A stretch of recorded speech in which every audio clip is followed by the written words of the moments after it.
Salutations. I would like to take a moment to share some insights about my identity. I'm Jack, a 42-year-old man living in a peaceful small town in Ohio. The last few years have passed with a gentle stillness, characterized by a lack of notable occurrences, like Kayla and I settled in this old house. Almost 3 years have passed since my wife, Sarah, departed from this life. The experience of cancer is undeniably harrowing. Don't you think so? Since that moment, I have been dedicated to fostering Kayla's growth on her own. At 19 years old, she is currently attending the local community college. I will present the truth as it is. The path has been laden with obstacles. I invest countless hours at the factory to secure our existence.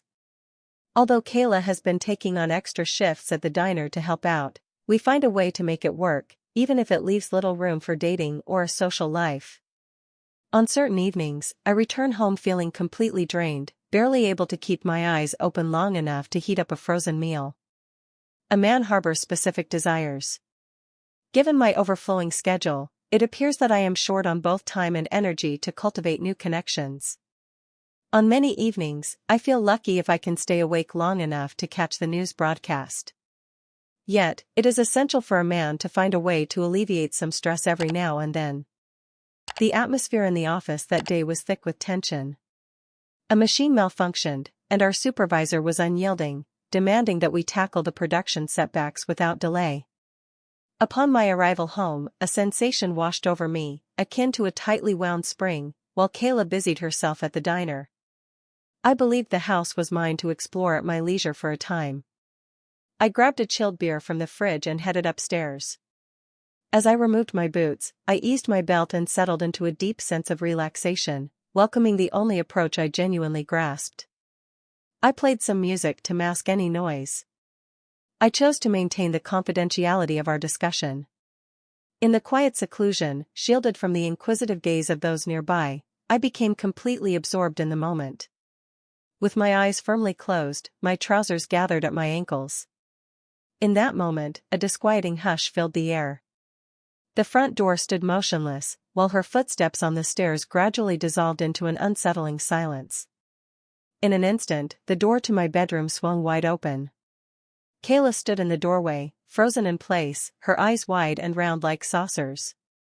"Oh my goodness! Father!" She let out a cry, quickly raising her hand to shield her eyes. In a whirlwind of urgency, I grasped for an object to protect myself, almost losing my balance and tumbling off the bed in the midst of the chaos. "Goodness gracious! Greetings, Kayla. Do you not recognize the significance of knocking?" I lost my poise. Her face turned a deep crimson as she hurriedly exited the room, tripping over her words in a whirlwind of apologies. "I thought you were still at the office." She let out a cry. In a flurry, I hastily pulled up my pants, my face burning with humiliation. "It is entirely appropriate." I called out to her, fully aware that all was not well. "I kindly ask for just a moment of your time, if you please." I heard her retreat to her room, the door slamming shut behind her. I sat on the edge of the bed, my heart pounding, overwhelmed by a rush of pure embarrassment. What could compel me to face her after all that has transpired? After a brief pause to collect my thoughts, I cautiously made my way down the stairs.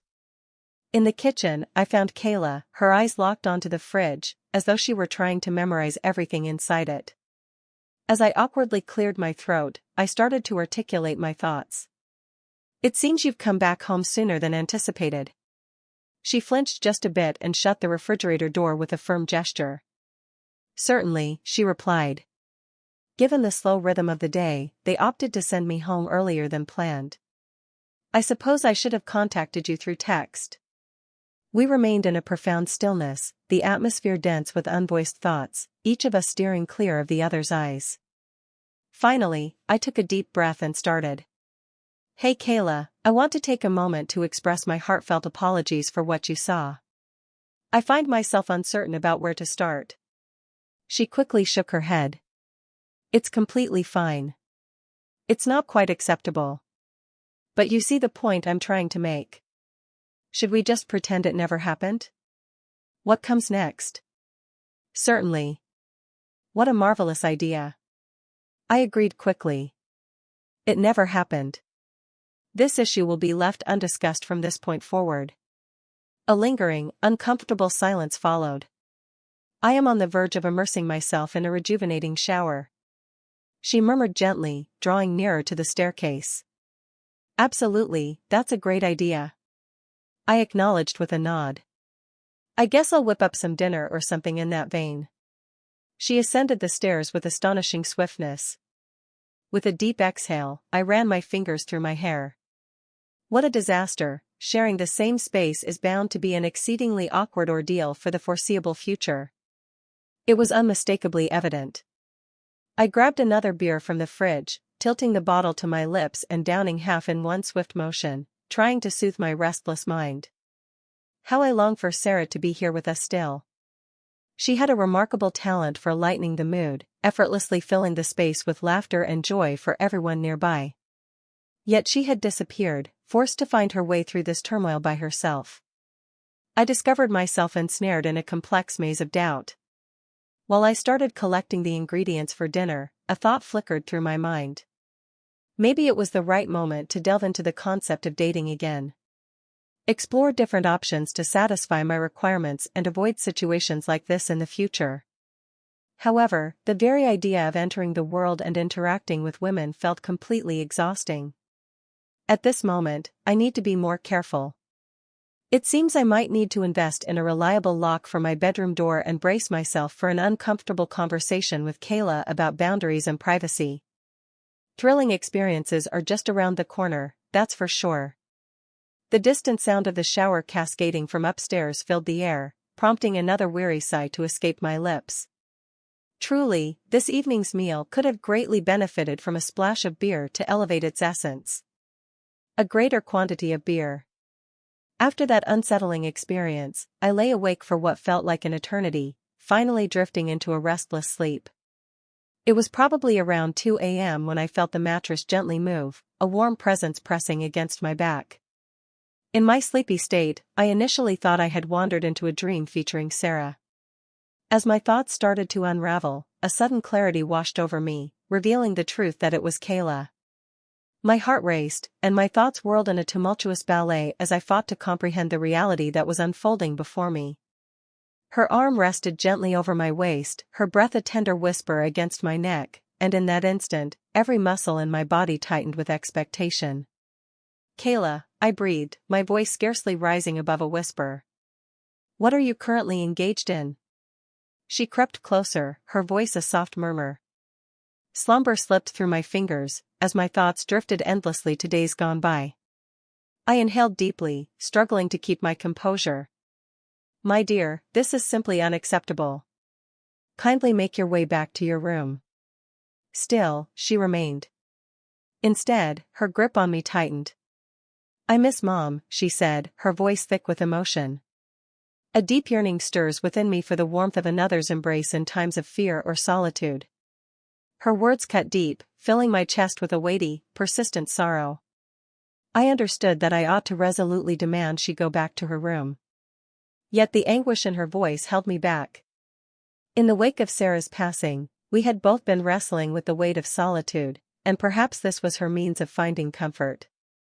With deliberate intent, I pivoted to meet her gaze. In the soft glow, I noticed the tears glistening on her cheeks. My heart throbbed with longing for her. I miss her as well. My dear, I replied gently. Yet this approach is not the solution for dealing with it. She pressed her face against my chest, her shoulders shaking softly with silent tears. After a moment of uncertainty, I cautiously draped an arm around her, offering a tentative pat on her back. It's all right, I whispered softly. We shall persevere through this challenge. We remained suspended in that moment, Kayla's soft cries echoing around us as I endeavored to provide comfort, mindful of the boundaries that should not be crossed. Finally, her breaths grew steady, and it struck me that she had slipped into a peaceful sleep. With a quiet breath, I carefully freed myself from her hold and quietly left the bed. With a gentle embrace, I cradled her in my arms. In my embrace, she appeared delicate and small, a fragile presence that awakened a deep protective instinct within me. I tenderly lifted her and carried her back to her room, ensuring she was snugly tucked into bed. As I gently laid the covers over her, she moved just a fraction. "Father," she whispered softly, "hush now, return to your dreams." I whispered gently, "Everything will be all right." As I stepped into my room, I settled on the edge of the bed, my head resting in my hands. The situation was spiraling into disorder. Support was crucial, as we sought direction to traverse our grief and isolation in more productive ways. Tomorrow, I have decided to begin the search for a family therapist.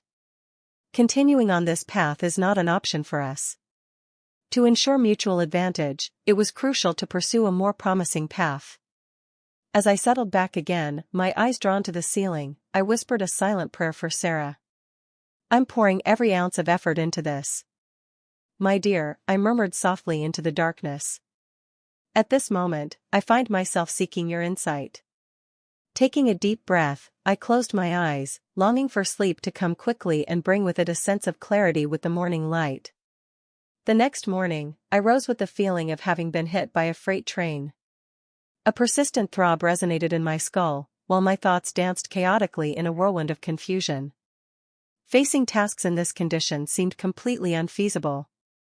I quickly drafted a note to my boss, stating that I was dealing with an annoying stomach bug. A wave of remorse surged through me for the trickery, yet I realized I was in urgent need of time to unravel the turmoil inside. I settled into the comforting embrace of my bed, surrendering to a profound slumber that held me captive until the sun ascended to its peak. As I finally gathered the resolve to awaken from my dreams, a deep tranquility wrapped around the home. I presumed Kayla had either gone to her classes or picked up an extra shift at the diner. Regardless of the circumstances, I discovered comfort in the quietude. As I stretched, I wandered out of my room, unconcerned by the lack of clothing.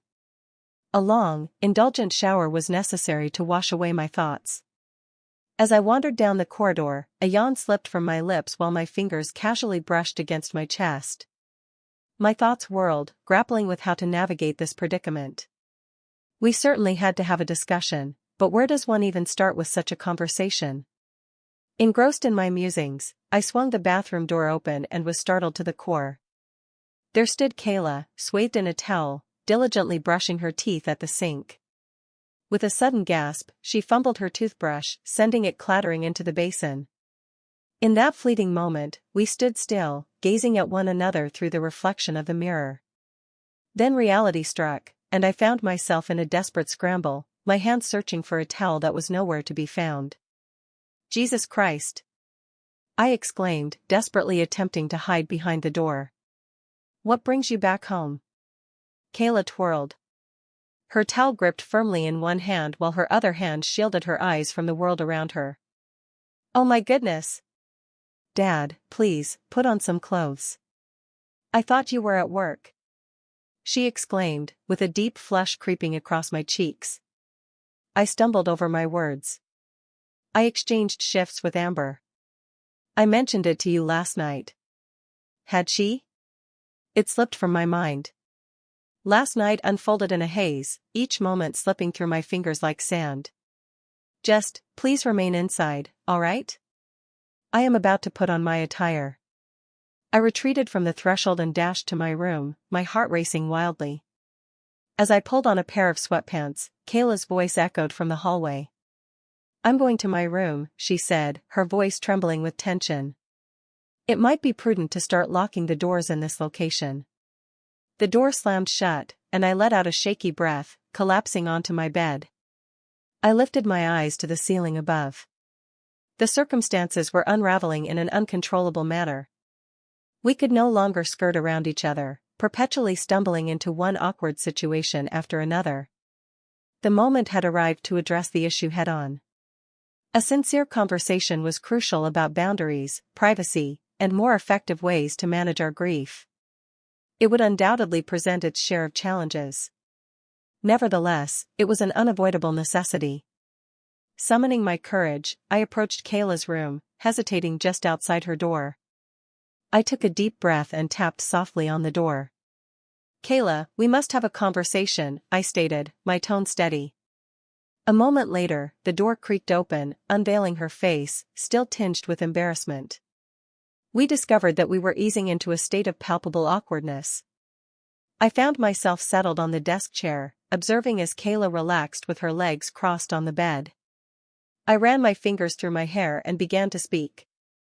It is essential that we face the developments that have been taking place. Such situations should not persist any longer. Kayla nodded, her eyes wandering from my own. I see what you mean, Dad. I sincerely regret the events of last night. Lately, I've been immersed in a fog of uncertainty. I leaned my body forward, resting my elbows on my knees. Confused? In what way? My beloved? She bit her lip softly, her fingers engaged in a restless ballet upon her lap. Since the day Mom departed, you have been my unwavering pillar, displaying remarkable strength and constant encouragement. Lately, I have been navigating a tumultuous sea of feelings. An oppressive weight lodged in my stomach as a dark suspicion began to crystallize. I wished I had been wrong. What kinds of feelings are you going through? Is that you, Kayla? I asked with a hint of apprehension. She took a shaky breath. I hold a conviction. I think I'm starting to fall in love with you, Dad. My goodness. This exceeded my worst fears. I reclined, my mind swirling in a tempest of ideas. Kayla? My dear? Absolutely not. I spoke softly. That is not love. It's not what you might imagine. Her eyes brimmed with tears. Yet, it resonates with such authenticity. You occupy my thoughts incessantly. Upon catching sight of you yesterday. Stop. I interjected, lifting a hand. Cease this immediately. This situation is far from healthy. Is that you, Kayla? We are enveloped in sorrow and isolation. As everything has transformed into an intricate tapestry of feelings. What are you experiencing? It is not affection. The situation is quite perplexing. A deep longing for closeness that has morphed into something darker. With unwavering resolve, she shook her head. You seem to be missing the point of the situation. I recognize my feelings. Taking a moment to inhale deeply, I exhaled slowly, letting the air escape from my lungs. My dear, please listen to me. I am your father. Certainly, a stepfather. Still, I have cared for you since your beginnings. What you are experiencing is a phenomenon referred to as genetic sexual attraction.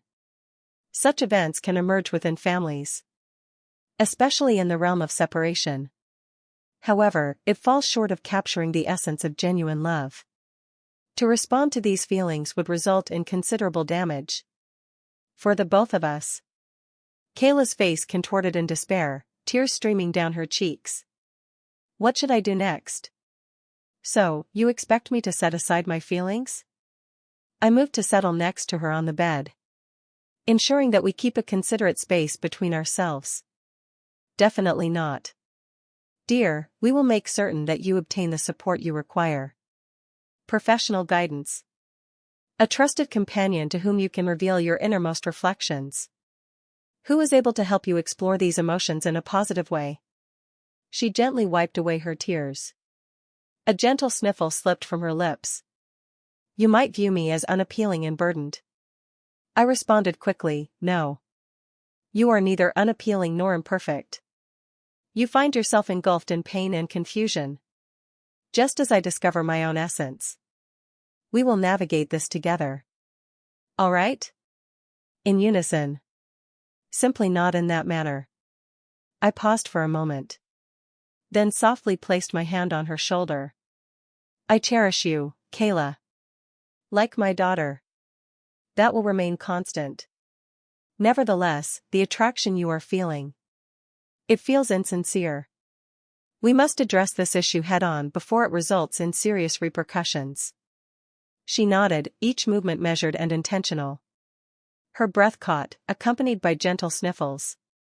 Indeed, quite satisfactory. Father, I will endeavor to try. That's my girl, I noted with a subtle smile. Would you like me to whip up some lunch as we start our search for a suitable therapist? It might be beneficial for us to create some fresh guidelines for our household. The significance of privacy and the inviolability of personal space. In addition to various factors. Walking down the stairs together.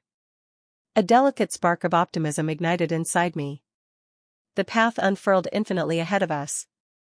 At last, everything was revealed. Let us embark on the path toward healing and advancement. It might not be straightforward. Still, we would confront it together, side by side. As a collective united by affection. With crucial boundaries set in place.